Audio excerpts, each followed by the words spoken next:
Welcome to the Visionary Chronicles, a business strategy podcast where we provide insight to those looking for creative, executable strategies built around the latest disruptive ideas, innovative cultures, product creators, and marketing solutions. Today in the Visionary Chronicles, we're going to talk about something that most brands, if not all brands, have an issue with, and that's team alignment.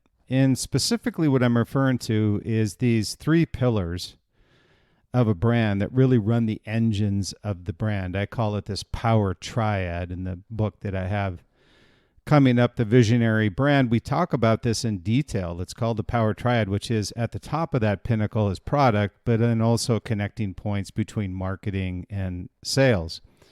And more often than not, the two areas that have misalignment is the sales and marketing team.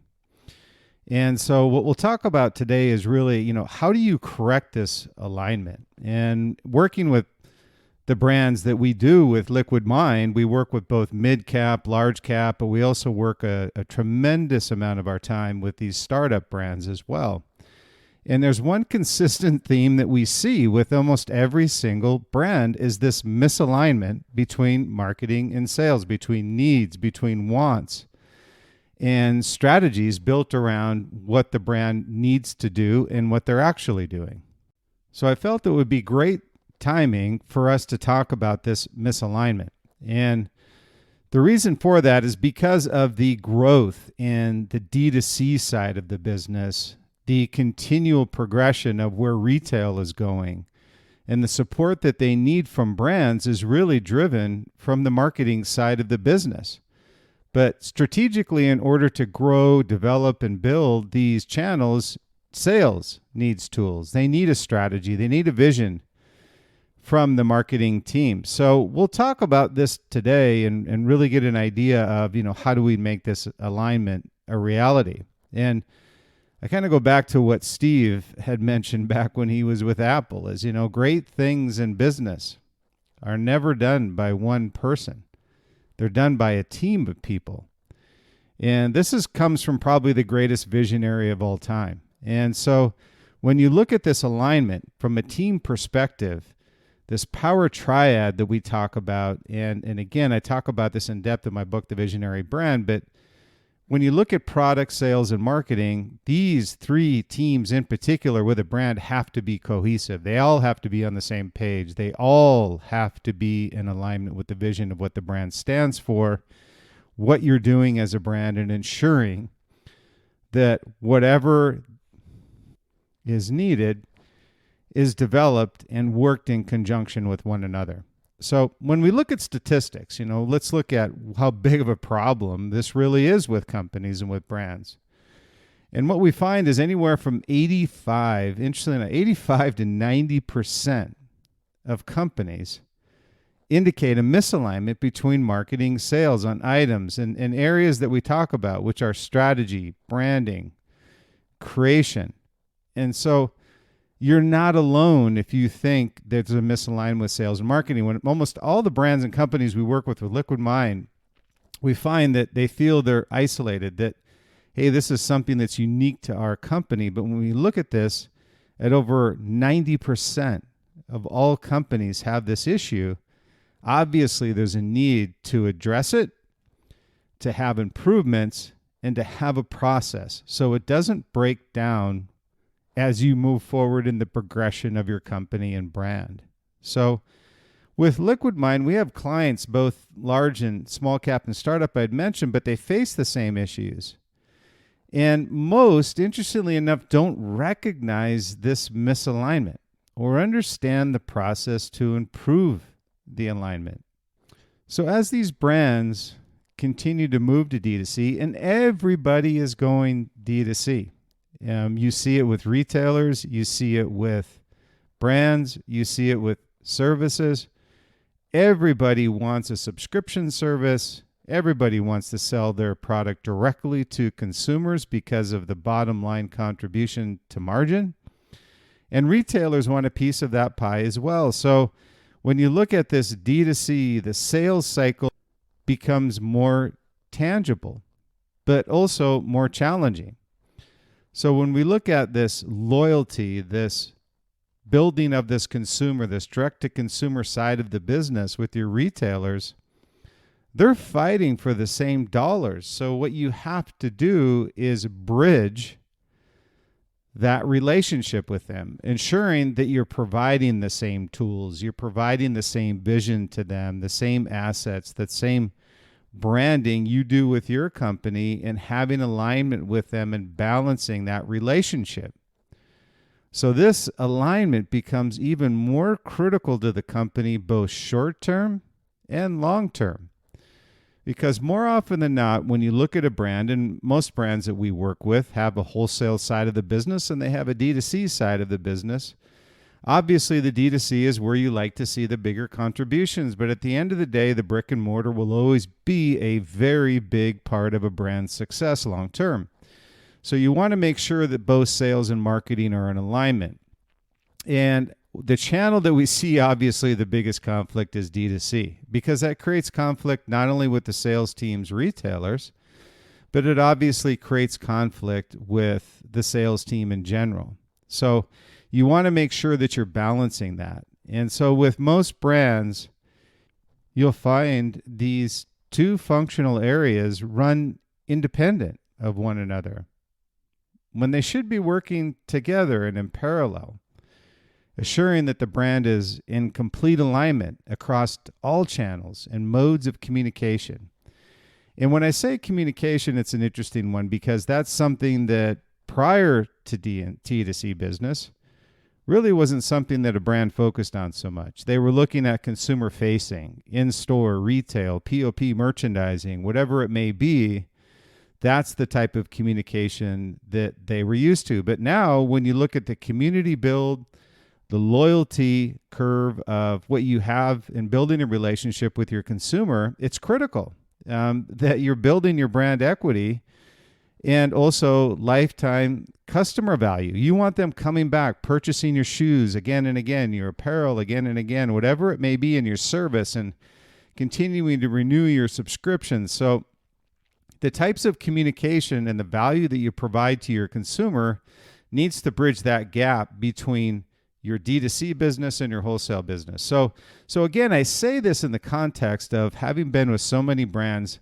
That is an area of conflict that needs to be overcome inside of brands in order to have the proper sales and marketing alignment. So when I look at this, I say, these two need each other.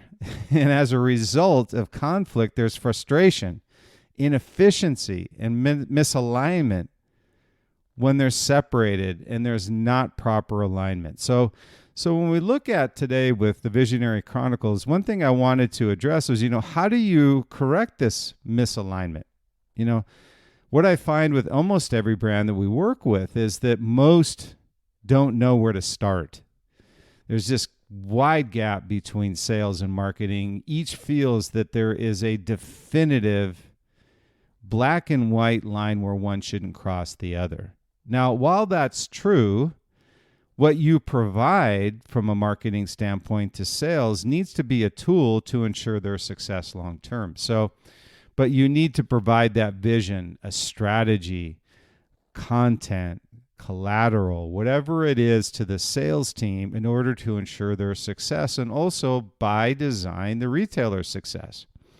So we looked at 4 areas. We're going to look at 4 areas that would be what I call essential for brand team alignment, managing marketing and sales alignment. And the first area that we look at is really on the culmination of vision and ideation, is on a seasonal level. In the case, we deal predominantly with consumer product brands and apparel and footwear, whatever it may be, is there's a big component to the success of a brand, and that is the content creation. Now, this could be anything required for building your D2C messaging, your D2C visual, in-store visual, whatever it may be. It's really effectively creating content that aligns with the brand vision. So when you're looking at marketing, often makes assumptions off this content creation, based on this brand positioning, this creative assets that are done on a seasonal or annual level, and also defines those by channels. So what you're creating is valuable to the sales team. It's valuable to your buyers and your customers. But always keep in mind from a marketing standpoint that all those different areas services the same need. Your buyer needs that information, your sales team needs that information, your customer needs that information, and your brand, most importantly, needs it to match the vision. So you need to define what's needed. You have to understand where, when, who, and how you create and how you communicate. So in this context, a valuable tool for the sales team is understanding that marketing strategy, and to ensure that you're taking what I call a pulse check with your brand community, buyers, and sales team. All three. Marketing is the most valuable piece of that formula for success as you bring the brand to market.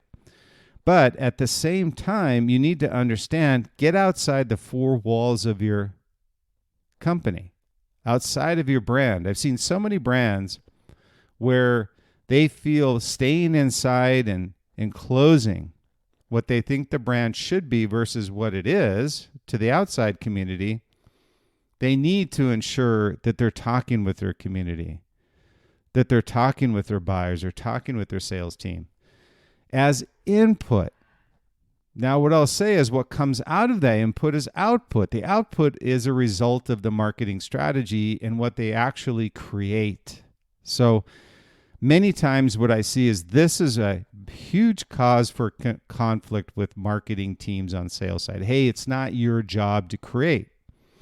Well, just because you're creating, just because you're moving, doesn't mean you're making progress.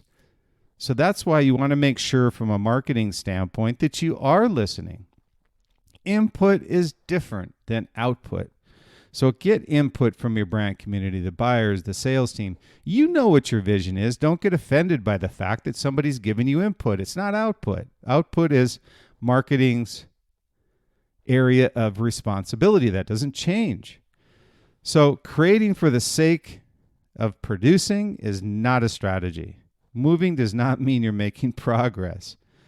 So to create alignment with content creation, ensure the sales team is mapping your creative strategy both online and in store. It's really critical that they get an idea of what your strategy is for deploying messaging and creative online as much as it is in store. You don't want to disconnect between the two, so you want them to be aware of what you're doing online as well as offline.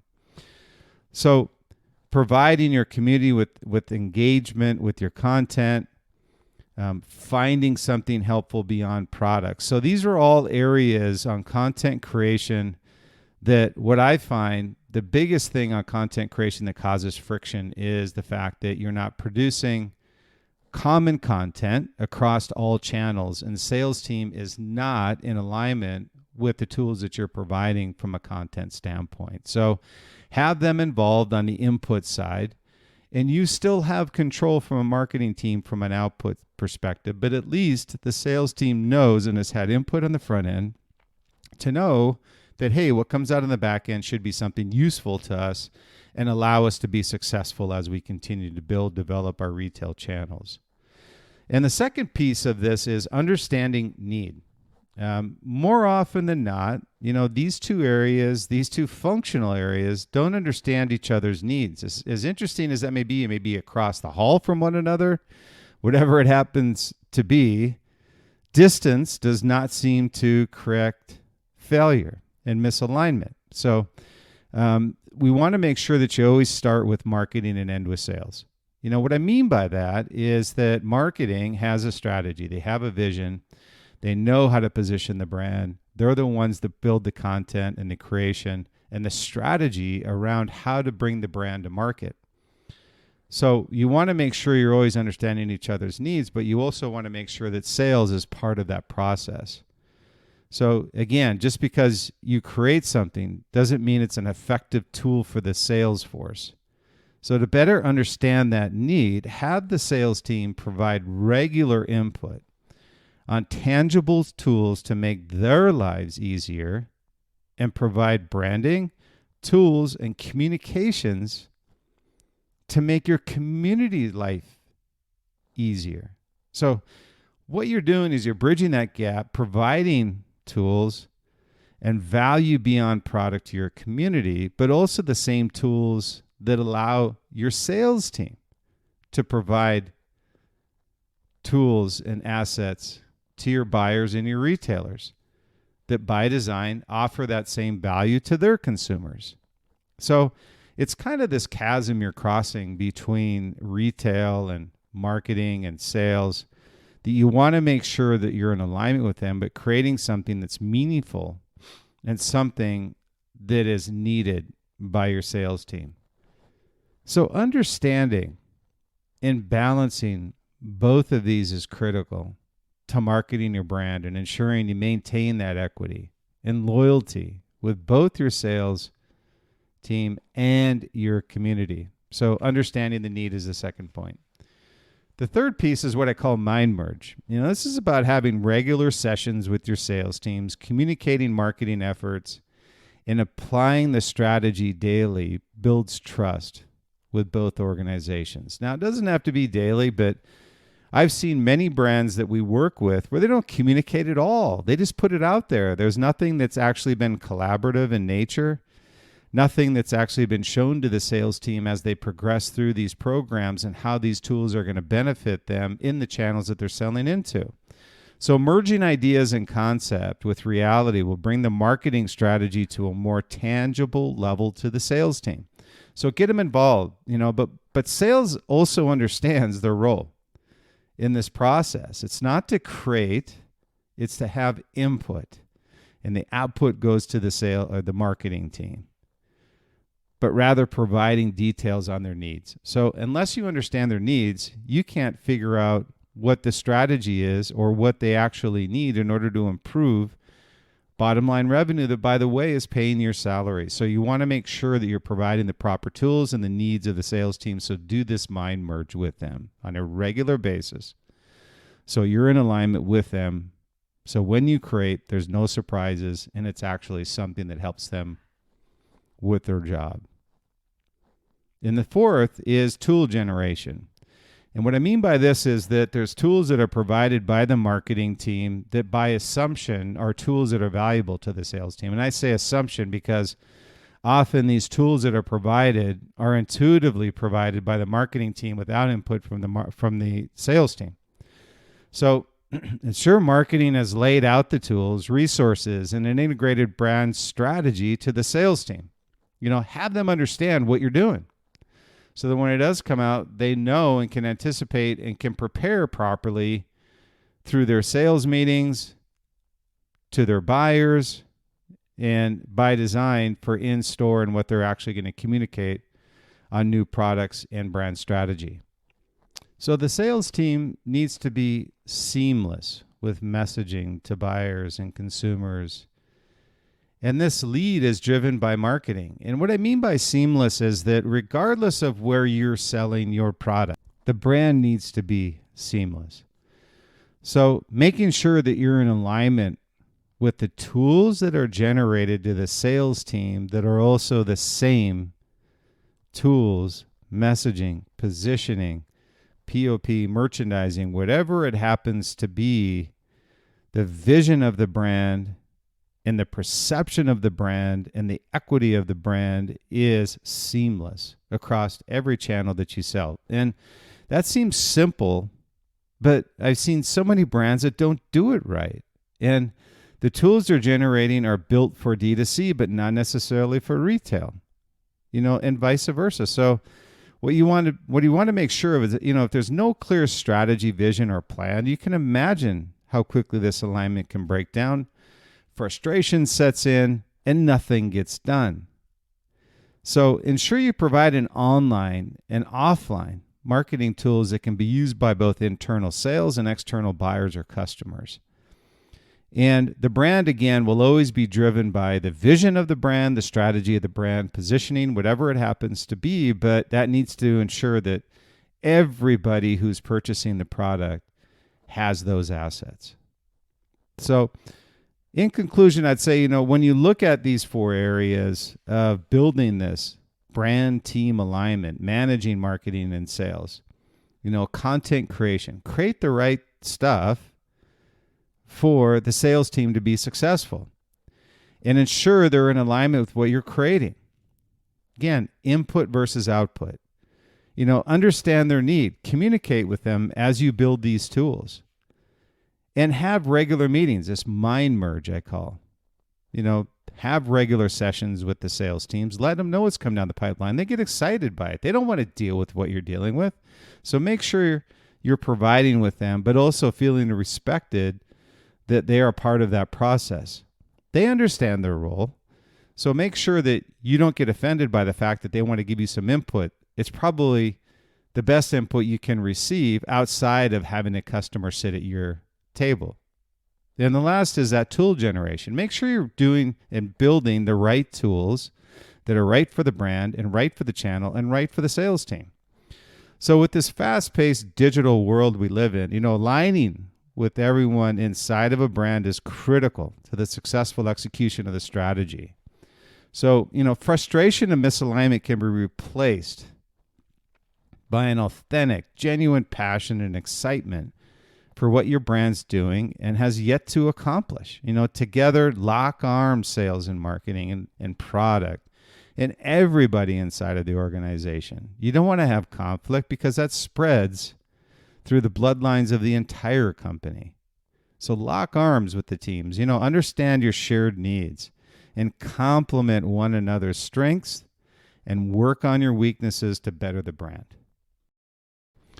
I wanted to thank you for listening to the Visionary Chronicles podcast, and hopefully you find the information that we put out each week very useful. And what we found through reviews and when we were originally putting together their Visionary podcast was found both personal and professional advice as well as information those listening to the podcast were looking for. So we wanted to be unique in that way, and hopefully you found that to be the case. And appreciate the reviews that you've been sending in, and we would certainly appreciate you signing up for our newsletter as well, which is an expansion upon what you're seeing on or hearing on the Visionary Chronicles podcast. And you can find that at 2 locations. One is bryansmeltzer.com, BRYANSMELTZER.com, or our company site, LiquidMindSite.com, LiquidMind